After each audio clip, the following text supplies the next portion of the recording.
We're here on Muhammad Ali Road, the heart of the Muslim community of Mumbai. I would argue that this is quite possibly one of the busiest street food streets in the world. I'm here with Chef Hussain from Bombay Canteen, also himself a part of the Muslim community. He knows the street like the back of his hand. This is also known as Cow Gully, which literally means food alley. There's probably 30, 40, 50, 100 spots on the street. And he's going to tell me which ones are the absolute top ones to hit today. What do you think? Absolute legends. Legends. We're going to Those hit are up the the ones that we're legends. going to hit. There's a lot of ground that we need to cover. We'll let our noses guide us. We're at a Tawa place, and a Tawa is this big circular flat metal cast iron griddle. I'm getting maced right now by some of the stuff. They got multiple meats on the Tawa. Let's find out what we should be getting. This is so exciting. So it's the classic street assembly line. You got the guy on the Tawa that's got 4 different menu items going simultaneously. Then you got an assembly guy next to him that's assembling the orders using the raw ingredients from the Tawa. He's handling the breads. Remember the bread I was talking to you about? That's right. So That's the bread. Naan sandwich bread. My dad used to come here to get this after school. Right. He introduced me to this. एक chicken बायदा रोटी दे दे, एक वो भुना पाव दे दे और ये वाला पाव के अंदर दे दे. Chicken बायदा रोटी एक chicken बायदा रोटी. ये क्या है? ये क्या मटन है? वो मिक्स वो कीमा बटाटा मिक्स रहता वो भी डाल, वो भी डाल. This, which is mixed mutton, keema and potatoes in one of these breads, almost like a sloppy joe, but not really sloppy. Then we got the buna, which is also in a naan sandwich. Yeah. And then we got something which is very typical to Bombay. The baida roti. It's the baida roti. Yeah. Chicken that he'll then put in this, scramble it with the eggs, fold it over and cook it like a murtabak on both sides. Yeah. So the Tawa, probably India's oldest cooking surface. What the wok is to China, the Tawa is to India. The flames in the middle, and essentially he knows when to move things to the center to heat them up, and then when to move them to the side when they're done cooking. So quite often you'll see the cooked product sitting in the edge of the Tawa, where it's just resting, and the minute you put an order, he pulls it back in, heats it up, and ready to go. So tell me what we got here. Potatoes and lamb keema inside of the naan chop pav. Yeah, yeah. Like a potato-y keema, basically. Yeah, but I think this is the best of both worlds. It's like carb on carb and meat. Got it. Yeah. So I'm going to try that one Yeah, first. you gotta try that first. Yeah. In the street. Oh, man. Oh, my God. The beauty of cooking on the tawa is that you never always get everything cooked the same way. There'll be some charred crispy parts, there'll be some parts of green chili that are raw, there'll be some parts that are semi-cooked. So you get different textures of the same ingredient. Also, when they're doing a lot of things together on the tawa, what ends up happening is there's always some amount of meat that's left over from the previous order, so it features back in your order. And if it gets a little crispier, cooks a little more. A little more, it's insane. Perfect bite, really good. Fantastic. This should be just the mutton chop you said, right? Yeah. Yeah. Buna, Buna mutton. Buna means roasted. It's just a dry roasted mutton. But with that's some where spices. Sorry to cut you off, but that's where it came from, right? From the tawa. Bhunna was on the tawa. Oh. Man, I mean, it's like, you have this. There's no way you're going back to a hamburger or a Big Mac. Or, I mean, there's just no way. I mean, this is the OG, right? Last, Baida roti. Again, a very famous... Bombay thing. It's a Bombay thing? Baida roti. Yeah. It's Bombay's quintessential late night snack. I mean, you get hammered. This is what you want to eat. Think of this as the pastry. Right. It's just flour, water, eggs in the pastry. Take up a lot of chicken, onions, chilies, whack it all in a bowl with some eggs, whip it up, throw it on that. So you mix the scramble, with the chicken with and the chicken and got it, and then pour it on there. Pour on that. Yeah, and fold then it do up. a quick fold and slap it on the griddle. It sounds strange to have egg on the inside, but it almost acts like you know what mayonnaise does. It's a binder, and it gives you that mouthfeel that's soft and creamy. And it's eggs. I mean, who doesn't love a masala omelette? It's a delicious bite. That's exceptionally good. That's great. So we paid about $5 for all that food. I mean, there's no value meal in America that even comes close to what we just ate today in terms of flavor. It's really remarkable, the quality of what you can get on the streets compared to anything back home. I mean, the reason these places are so crowded is because everybody can afford it. It is insane back there right now. The guy is not moving fast enough, the cashier, and customers are actually threatening him, seriously threatening him with violence because he's not getting the food out fast enough. I mean, it looks like at any second a riot is about to break out. All right, let's go hit the next spot.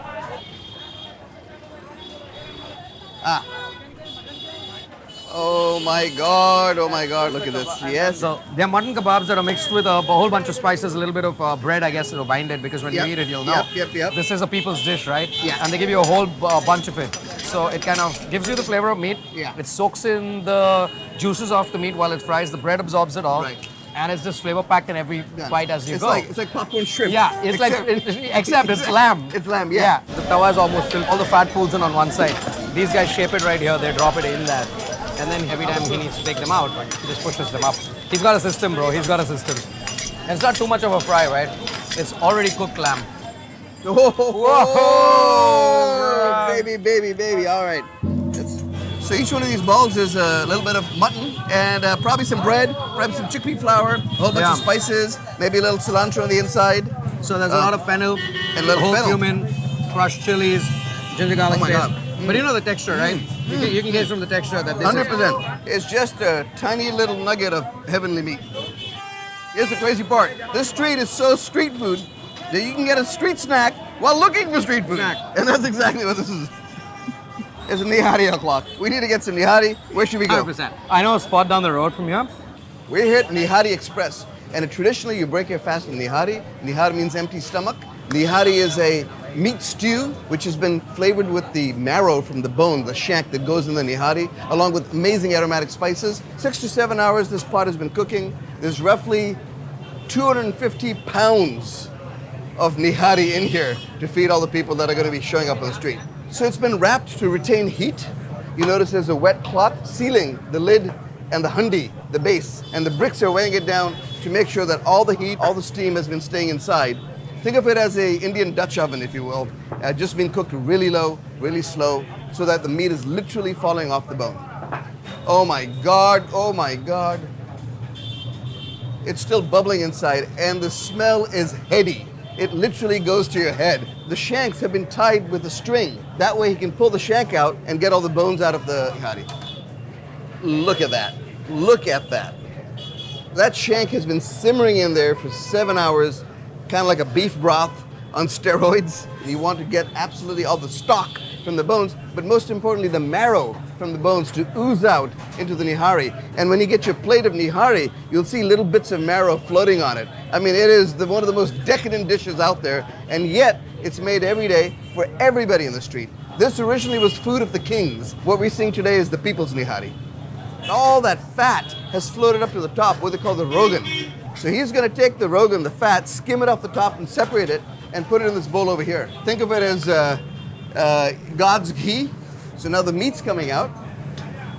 So the meat goes in, then a portion of the gravy. They separated some of the marrow out. This is actually the marrow from the shank going on top. And there you have it. There's the full order. A bucket, some green chilies, lime, sliced ginger. That's a big component of nihari, is putting the sliced ginger on top and getting a lot of that ginger. The authentic way to eat naan is with tandoori roti. Roti done in the tandoori oven. This thing runs at about 900 degrees Fahrenheit, and these things cook instantly. Think Indian pizza oven, except inverted upside down. The clay oven is so hot that the dough instantly sticks to the side and starts to bubble out. The top of it is cooking much like a pizza cooks in a pizza oven, convection heat, and it's going to blister and char. And the back of it gets crusty because it's the part that's stuck to the inside of the clay wall. It takes about a minute to a minute and a half maximum, and then he's going to peel it off using these long skewers. So while the technique is similar to making naan, what's different, of course, that this is a roti where there's no dairy, flour, water, and a pinch of salt. It's just an absolute piece of art. It looks like a pizza.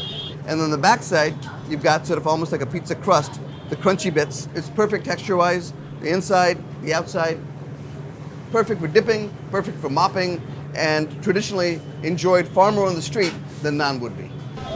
This is a little mind-blowing. You get led down a little sidewalk, tuck into a little doorway, and all of a sudden you're in this cool, air-conditioned little cave. I'm so excited right now. I can't even tell you. Give me some of that mutton. Don't hold back on the mutton. Looking for it. Look at that. Beautiful. All right, let's do this. Get a little bit of that nice fat. Get a little bit of chili. Get a little bit of that meat. Mop up some sauce. Get that, all the flavors in one bite. You want it all of it to hit your mouth at the same time. Get the full experience.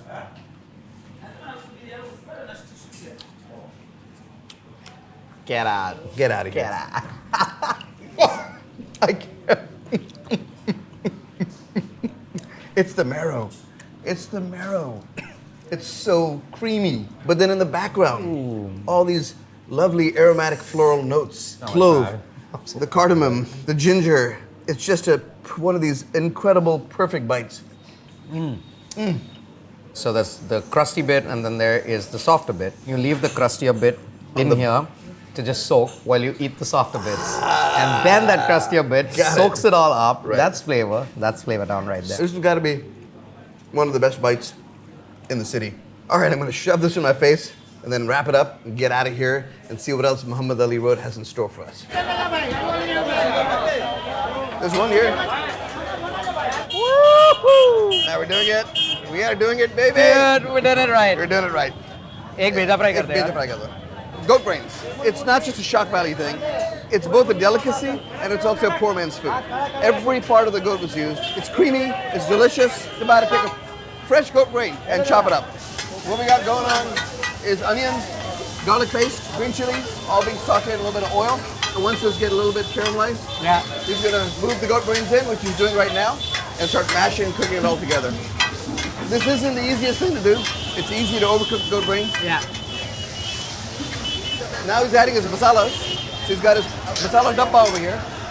He's putting turmeric, haldi, red chili powder, jeera powder, black chili powder, and cumin powder, coriander powder. The surface area of the tawa, one big advantage is how quickly the liquid can cook out and you can get that Maillard reaction going.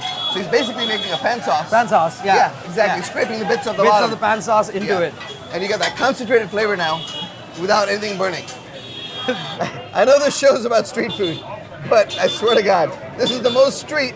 I think I've hit maximum street right now. Yeah, I've maxed out on the street. We are in the street. I mean, this is it. I mean, my Jesus Christ. We're going to get run over just sitting here right now. It's a good way to go. Eating lamb brains. Yeah.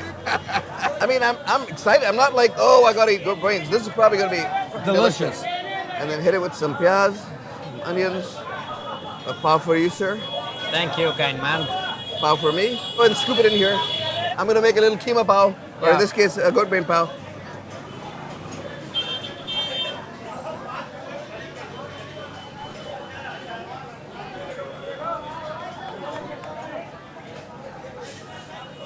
It's like that soft, creamy scramble, you know, that takes 8 minutes to make. Exactly. It's custardy. Custody. It's unctuous and custody in the same breath. Not a hint of gaminess. It's absolutely delicious. I mean, it's. I wouldn't just say to get this because it's a delicacy. I'm like, get it because it's delicious. Yeah. Think silken tofu. Think a soft scrambled egg. Essentially, this is that same texture, just with that meaty umami that comes with meat. So if you can get over the fact that it's goat brains, it actually is a delicious texture that most of us are quite familiar with incredible flavor. There's masala, there's spices, there's onions, there's cilantro. There's all the full trifecta of Indian spices. I think it's closest to foie gras. Seared foie gras is this. It's exactly. There you go. Seared foie gras. Foie gras. Foie gras! Foie gras! Things have calmed down a little bit just because the call for prayers just happened, so everybody's taking a few minutes out to pray. Okay, I love me a good milk or dairy center. I love the way they lit up. I love the way they're bright and colorful. They're essentially letting you know that their milk, their dairy is so pure. And the one that's quite famous here on Mohammed Ali Road is Nurani Milk Center.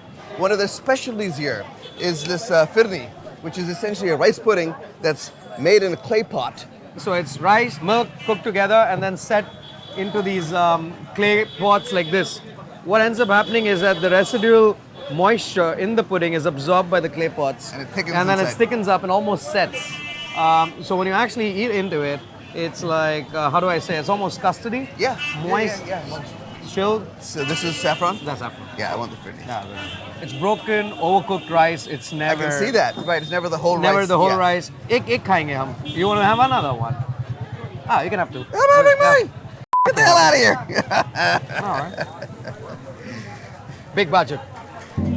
Gotta go in. Yeah, go for it. Oh, mama. Fucking good, right? It's like the best kheer I've ever had. It's like thickened rice pudding, but the rice is so soft and broken down. Yeah. All the moisture has been absorbed by this. So you've got soft in the middle and then thicker instead of almost crunchier on the outside. Yeah. It's just that perfect blend of flavors of being crunchy a little bit and soft and mushy on the inside. Here's the crazy part.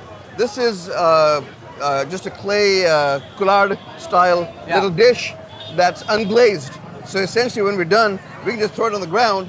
The next rain, this thing melts in the mud. I mean, this is about as biodegradable as it gets. Yes. I mean, this is something you could probably serve in a Michelin star restaurant. 100%. Yeah, and people like- be losing their minds. Yeah. It has been an amazing evening on Mohammed Ali Road. Yeah. We hit some of the legends and still barely scratched the surface of all the options that are available here. But what's been the most remarkable about eating out the street is the quality of the food that we've had here today. 100%. This is elevated food, served incredibly fresh, incredible flavors, by people that are passionate. It is where Mumbai comes to eat when they're hungry, especially if you're Chef Hussain, one of the most renowned chefs in the city. If he comes here, it is worth all of us coming here. Check out our places. They're legendary.